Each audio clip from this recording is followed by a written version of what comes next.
When you arrive in heaven, you're supposed to be greeted with an angelic choir. I think we've got a prelude to that. Our topic tonight is actually an extremely important one and an extremely pertinent one. It's awakening kindness, compassion, and mercy. You know, right now we're faced with a potential very serious world problem with the virus. We don't know how serious it's going to get, but it could be a very serious disruption in what has been happening in the world. I'm not going to dwell on the problems. Swami, we refer to Swami Kriyananda just simply as Swami. Swami said, don't have problem consciousness, have solution consciousness, because problem consciousness produces more problems. Solution consciousness produces solutions. And so accepting what Master and the great masters have said is that it's man's consciousness that draws things like viruses and disasters and global warming. It isn't that it's random. It's our consciousness that creates the negative magnetism that draws these things as a response to it. And so if the real problem is not the virus, it's the consciousness that draws the virus, then the coronavirus vaccine is awakening kindness, compassion, and mercy, because that will wipe out what is the root cause of what's going on in the world. But this is a universal vaccine. It doesn't work just against one virus. It works against all the problems in the world, because as consciousness rises, then the whole world will begin to respond to that rise of consciousness. Earlier today, we launched the third of a series of books, which Davy and I write a weekly blog, which is available to anyone who wants it for free. If you don't have it, go on ananda.org and just search for Jyotish and Davy or blog, Touch of Light. Anyway, we launched a book which is the third in the series of compilations of these weekly blogs. So this is the weekly blogs from 2017 and 2018. And I thought it would be appropriate to read one of them. They're relatively short. It'll take about 4 minutes or so to read this. But it's very pertinent to tonight's discussion. So, the title of this is Global Warming. And we need more global warming. No, not the kind where the average temperature rises. I mean where the average consciousness rises. The only true cure for many of the world's problems, war, poverty, and even rising temperatures, is for mankind's consciousness to expand. We are currently in the second of 4 ages, or yugas, having entered the current age, Dwapara, a little more than 300 years ago. As awareness, whether individual or global, rises, it also expands, and we become more altruistic, caring, and spiritual. As awareness decreases, it contracts, which finds expression in people's becoming increasingly selfish, greedy, and egocentric. The problems trumpeted in today's headlines are all caused by contractive consciousness. The warring factions, politicians, and uncaring business practices are only expressions and tools of lower states of understanding. Take water as an example. When its energetic state is low, it freezes into ice. Ice can be cut into blocks that are kept separated. The human analogs of such blocks can clash with other blocks, take over territory, and keep what is theirs for their own. But as ice begins to melt, it loses its separateness. Those who are committed to keeping things separate find this threatening and try more and more desperately to keep what is theirs for themselves. We are currently seeing this fear express itself all over the planet. We can't change the world awareness simply by voting for a different politician. Ultimately, the ice will melt, and there will be one undivided world. We are seeing this trend through technology and in the spread of increased opportunities throughout the world. As water heats up even more, it becomes steam. In this high energy state, it can't be kept separate at all. Paramahansa Yogananda predicted that the model of the United States of America would spread, and there would be a United States of Europe, then a United States of Asia, and finally, a United States of the world. We're already seeing some of these predictions come to pass. How can we as individuals support this process? Our challenge and responsibility is first and foremost to undertake those practices that will raise our own consciousness. We must become the change we want to see in the world. The most effective tool for this is meditation. We need also to fight against contractive consciousness. We do this not by meeting violence with violence, but by actively expressing the opposite expansive attitudes.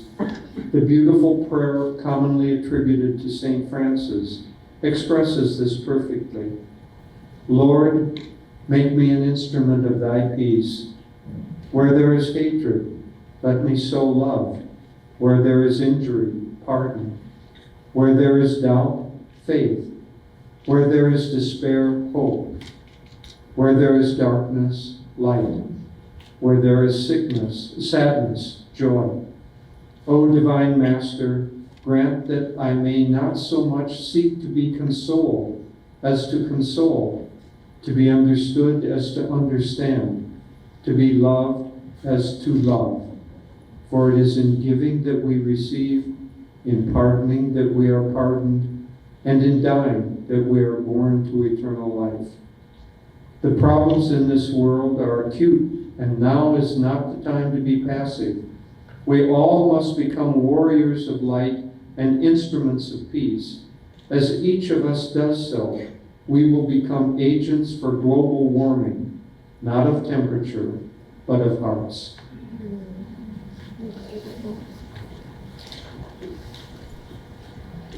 So that's a sample of the blogs that are in this book, but coming back to the topic tonight, awakening kindness, compassion, and mercy. It's a very, very important concept. You know, if you look at the various faiths, various religions, various cultures around the world, there is at least one very common, it runs in all religions that I know of, in all different faiths and all different practices. In the Christian religion, it's called the Golden Rule, but it's expressed in all religions. But the essence of it, as expressed in the Christian religion in the Bible, is do unto others as you would have them do unto you. It's the law of karma. What you give out to others, you will receive back. And it's expressed in many ways, also in American Indian, Native American beliefs. The same thing is expressed. The Sikh religion expresses it. Hinduism, Buddhism, Islam, everyone understands this universal concept that what we give out is what we're going to receive back. Well, if you come back to kindness, compassion, and mercy, if this world, imagine this planet, just imagine for a moment, if everybody in this world vibrated simply every day by giving out kindness, compassion and mercy. What an enormous change that would be. And it's so simple. I mean, we have lived, Davy and I, and many in this room, have lived basically our adult life in communities based on doing this. It isn't hard to do.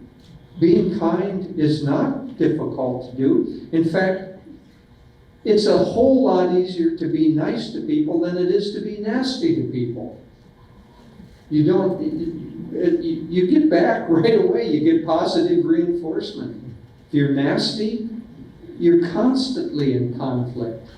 As both Yogananda and Swami Kriyananda put it, if you're in business and you treat everybody as your friends, you have 999 friends out of 1,000, if there are 1,000 of you doing business together. You have 999 friends. If you treat them all as your enemies and your competitors and you have to undercut them, then you have 999 enemies. Now, what kind of a world would we all like to live in? I myself would prefer to live in a world where I have 999 friends out of 1,000. And the remaining is just an onion, as you have described, with the layers, with the kindness and compassion and so on.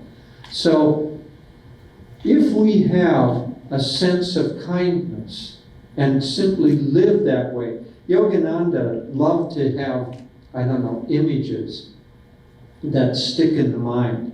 So he said, you should shoot everyone with the buckshot of your smiles. Find somebody that is sad or glum and shoot them with the buckshot of your smiles. And so we should begin to look for opportunities to be kind, to put out that vibration into the world. See, thoughts are not just amorphous things. Thoughts have magnetism and energy.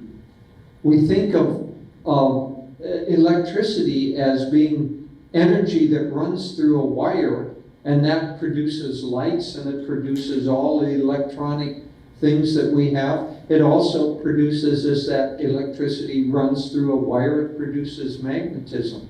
Well, your thoughts, your neurons, are like an electrical wire. So as your thoughts flow through your consciousness, they produce a magnetism that produces an aura around you. And that aura around you affects the world around you, and the world will respond in like to that vibration. I don't know if you've ever experienced the difference. Well, Swami Kriyananda told a very interesting, clear example of it. He was going to India. And this was in, 1958 or 1960, way back. And he came to the airport, and because he had work to do, he had a harmonium, and he had 2 or 3 suitcases, and he was, had a lot of stuff that he was bringing. And the man before him had much less than he did. And as he checked in, the agent said, well, your baggage is over the limit. I'm going to have to charge you for that. And the man got very angry with this, and they were having this big argument. And finally, the man stomped off and in great anger. And Swami, he said, I was sweating because here I was next up, and I had way more extra weight in my luggage than this man had.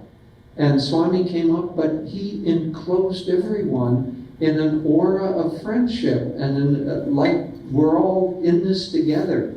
And the agent looked at him and weighed in the bags. He said, yeah, you're a little overweight, but let's just pass it through, huh? And he didn't get any extra charge for it. But see, consciousness has a magnetism that the world around you will respond to the kind of consciousness that you have. And if you act with kindness, the world will begin to respond to that kindness. And don't think about this as, oh, this is a really good strategy to get what I want. As that prayer of St. Francis, turn that around. This is a really good strategy to give what I want, to give kindness to others, because that which we give away will inevitably come back to us. That which we do unto others, others will do unto us. The world is an echo chamber. And the kind of noise that you put out, or the kind of melody that you put out, is going to echo back to you. And so kindness is a very, very important vibration to put out. Now, you've probably all seen the bumper sticker or the poster that says, practice random acts of kindness. It's a very nice sentiment, but it's a weak sentiment in my opinion. If the best you can do is to be kind randomly once in a while, then that is a pretty low bar, you know? So yes, you should practice random acts of kindness, but don't make that your goal. Our son he's a wonderful man. He's 42 years old now. He was born at Ananda. 43. I thought he was 43 this summer. Okay. Anyway, no, she's right. She's always right. So just accept it.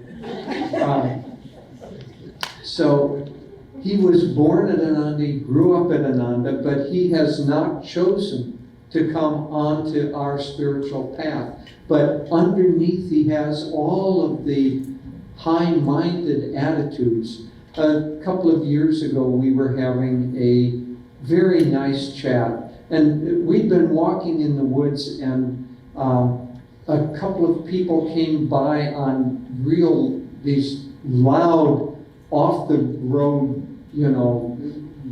very loud machines, and they were driving, weaving through the trees, and our son, we both got kind of upset, but being a meditator, my upset settled down. That's one of the results of meditation is, you react, but then that reaction tamps down real quickly.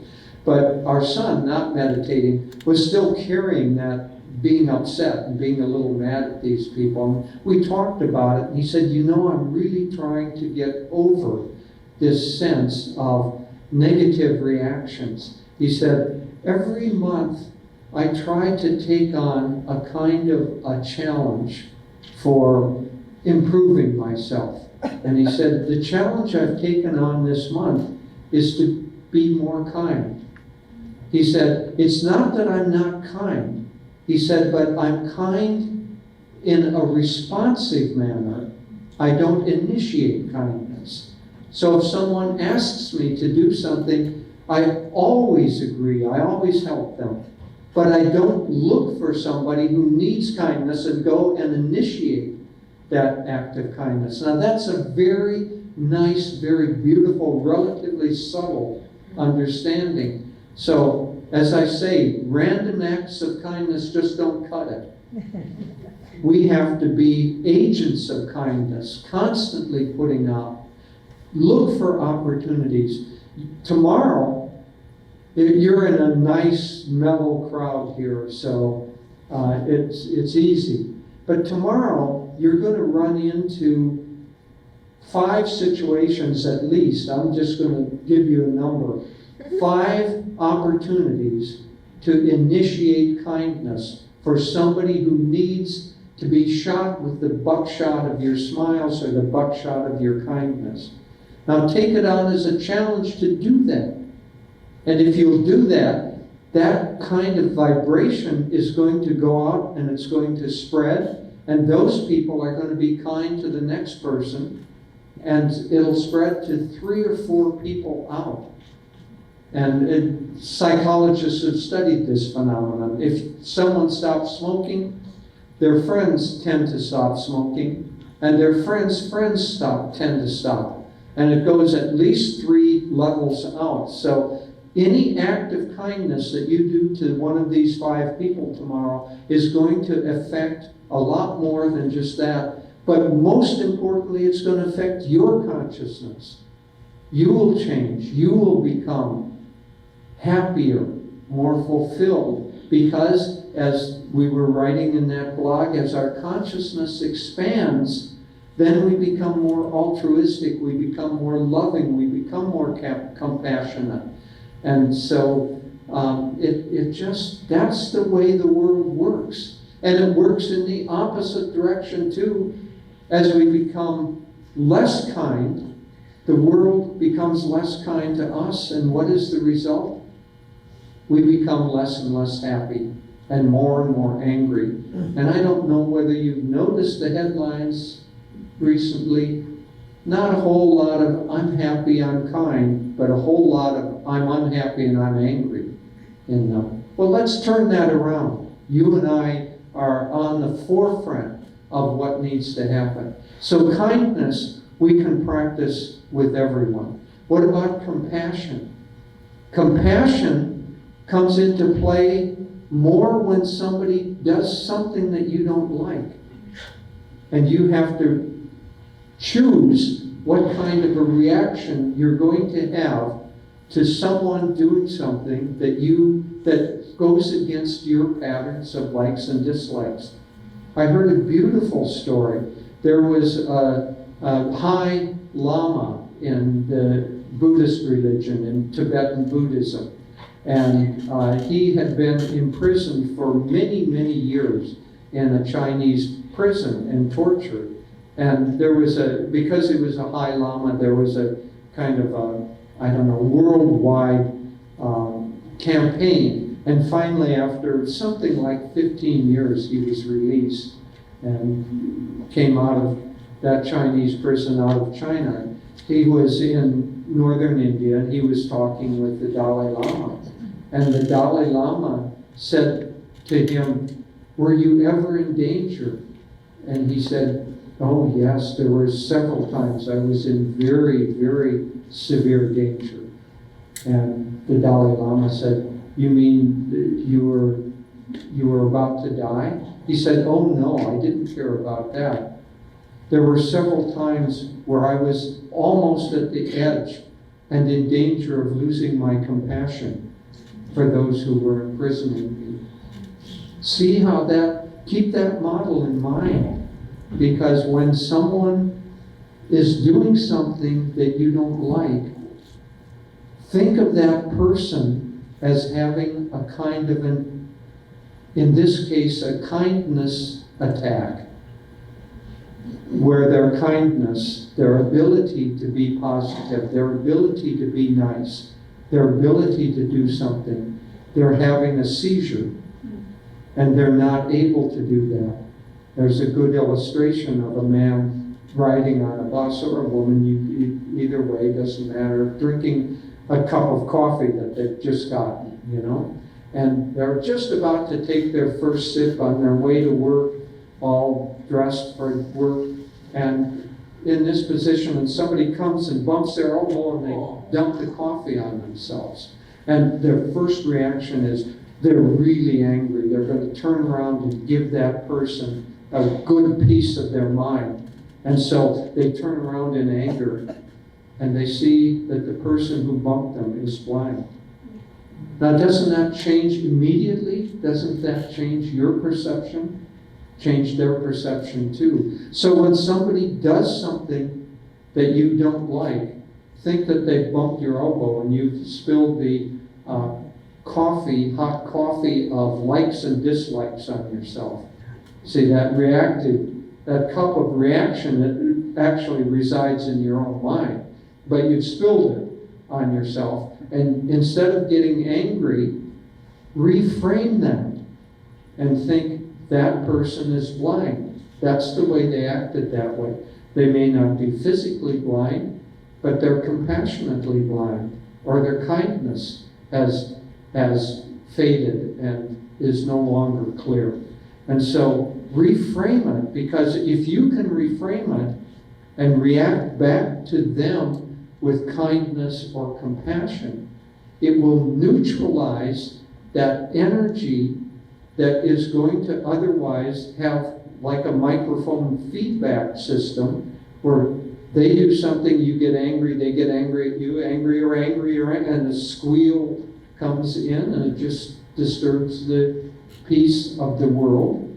And the world consciousness is currently doing that a lot, and therefore we're attracting tornadoes and global warming and all the kinds of results where the planet Earth is simply trying to say, if you treat me like that, I practice the golden rule. Gaia practices the golden rule. She's going to do unto us as we're doing unto her. In order not to punish us, that's the next. We're going to come to mercy in a moment. But she's going to do unto us what we do unto her in order for us to learn that kind of action, that kind of consciousness has a result that we don't like. We learn over lifetime through the law of karma that which we have done that's out of harmony with universal law, and there is a universal law, and we have to learn that universal law, and it includes kindness, compassion, and mercy. But if we act in harmony with the universal law, the universe acts in harmony with us, and if we don't, it doesn't. And Gaia, the Mother Earth, is part of universal law. And if we act out of harmony, of course we're going to get back something that we don't quite appreciate. So we have to uplift and change world consciousness. And so that brings us kind of to the last part of this three-part kindness, compassion, and mercy. So what happens when somebody does act wrong? What happens when somebody clearly has acted outside of universal law? Is the way to fix that situation through punishment? Because that is the common reaction that we have right now. America has more percentage of its population in jail than any other country in the world, or certainly any other first world country in the world. And so that consciousness is somebody errs, we punish them, and that fixes them. Has that fixed anything? It doesn't fix anything. Negativity does not fix negativity. Darkness does not fix darkness. If you want to fix darkness, as Master said, you can go into a cave that has been dark for 1,000,000 years, and you turn on a light and darkness instantly vanishes. Do you think you can go into a cave of human consciousness that is dark and turn on more darkness, and that's going to fix it? Of course it's not going to fix it. So we have to replace the concept of justice being done through punishment, not by punishment, by mercy. And as we introduce that concept, it changes consciousness. There's a very beautiful video called Doing Time, Doing Vipassana. And it's about a situation that occurred. The largest prison in India, apparently, is outside of New Delhi. And 10,000 inmates there, or maybe more. And some years ago, I think this took place 15 or 20 years ago, but the warden was replaced by a woman. And this woman was a practitioner of Vipassana meditation. And so she thought, well, let me introduce into the prison the concept and the practice and the teachings of meditation. And so she offered a room or a place where prisoners could come and they could practice meditation. And at first, a few trickled in. And then it began just as I was talking. The consciousness of those prisoners beginning to meditate, they became happier. And that began to spread. And pretty soon, there were 1,000 or 2,000 out of the 10,000 prisoners practicing daily meditation. And it told the story of one young man who had killed several people. He was in prison for a life sentence for murder. And he had no sense at all that he'd done anything wrong. So here's a fellow, probably he was a teenager at the time. He did these obviously, clearly wrong acts. There's not a question whether murder is right or not. Of course it's wrong. He had done those clearly wrong acts. We're talking about mercy as a means of changing consciousness here. So he had done those, but he had no sense that he had done anything wrong. They were, I don't know, he needed money, or he wanted, whatever his reasons, I don't remember, maybe it didn't go into it. But as he began to practice meditation, for the very first time, he realized, he felt the link between his consciousness and the consciousness of especially this one young man that he had murdered. And for the first time, he cognized what a terrible thing that I have done. And after a while, he wrote to the parents of this young man that he had killed and apologized and explained that he just didn't realize what he was doing or the ramifications of what he was doing. And after a period of time, he kept writing them. And after a period of time, they began to visit him. And a friendship was formed, and he became their adoptive son, taking the place of the son that he had killed. Now see, that's the difference between punishment and mercy. Mercy is an understanding and a heart bond between us and someone who has wronged us or wronged society. And mercy heals. Punishment just continues. Of course, sometimes you have to prevent a person from who's going to continue to do something wrong. Of course, I'm not saying that jails are wrong. I'm saying that punishment is wrong. The concept of punishment. We ought to have re-education, we ought to have mercy especially, and we ought to have the understanding that if we want to stop this cycle of crime and punishment, that we have to have kindness and compassion and mercy as part of that, because that cycle is based upon consciousness, and we cannot stop it by keeping consciousness where it is.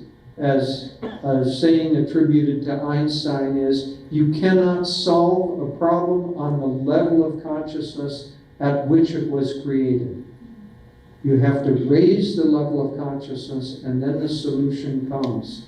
And so raising the level of consciousness, and as the blog said, meditation is the most pertinent, fastest path to raising your consciousness and my consciousness. And so we have, this is not a time that we should be passive or that we should be letting somebody else take care of the problem. Because the problem is not somebody else's problem. It is your problem and it is my problem. And each of us has to be responsible, first of all, for raising our own consciousness and then infecting others with the virus of raised consciousness, shooting them with the buckshot of our smiles. And when we do that, the world will begin to change.